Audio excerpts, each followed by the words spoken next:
জাহান্নামের আযাব থেকে বাঁচার জন্য আমরা মুনাজাতে এবং আমরা দোয়াতে বা চলতে ফিরতে আমরা একটা দোয়া সব সময় আমরা আমল করব, যে আমলটি করলে আল্লাহ সুবহানাহু ওয়া তাআলা যদি উক্ত দোয়াকে কবুল করে থাকেন তাহলে ইনশাআল্লাহ আমরা সেই জাহান্নামের আযাব থেকে মুক্তি পেয়ে যাব।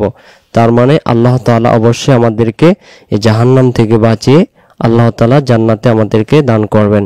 তাহলে চলুন আজকে এই ভিডিওটিতে আমরা জাহান্নামের আযাব থেকে বাঁচার জন্য মুনাজাতের মধ্যে পবিত্র কোরআনুল কারীম থেকে একটি দোয়া আমরা এখন মুখস্থ করব, আর অবশ্যই গুরুত্ব সহকারে মুখস্থ করবেন।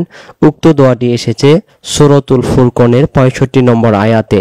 যেহেতু আমরা কোরআনের আয়াত থেকে পড়ব, তার মানে খুবই গ্রহণযোগ্য একটি দোয়া। চলুন আমরা মুখস্থ করি।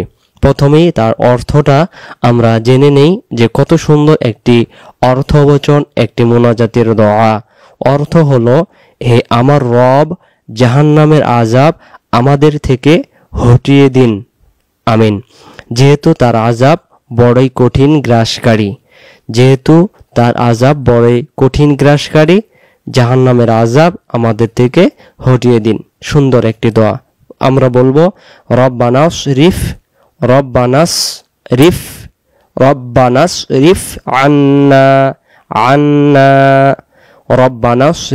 আন্না আযাবা জাহান্নাম। প্রথম শব্দটা বলবো রব্বানাস রিফ আন্না, এই নুনটা গেলে বাবা টান দেবো, আন্না।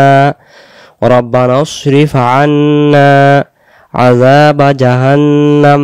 তারপর ইন্না আযাবাহা কানা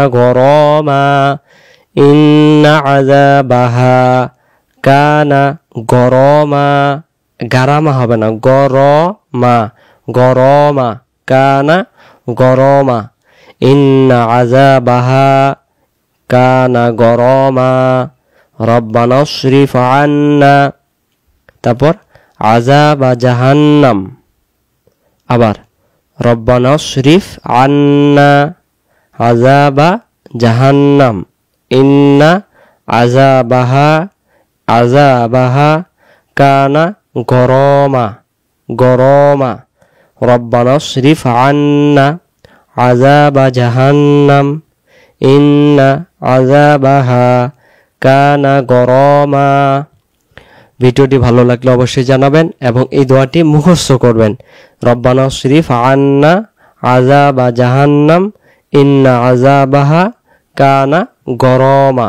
রব্বানাস রিফ আন্না আযাবা জাহান্নাম ইন্না আযাবাহা কানা গরমা।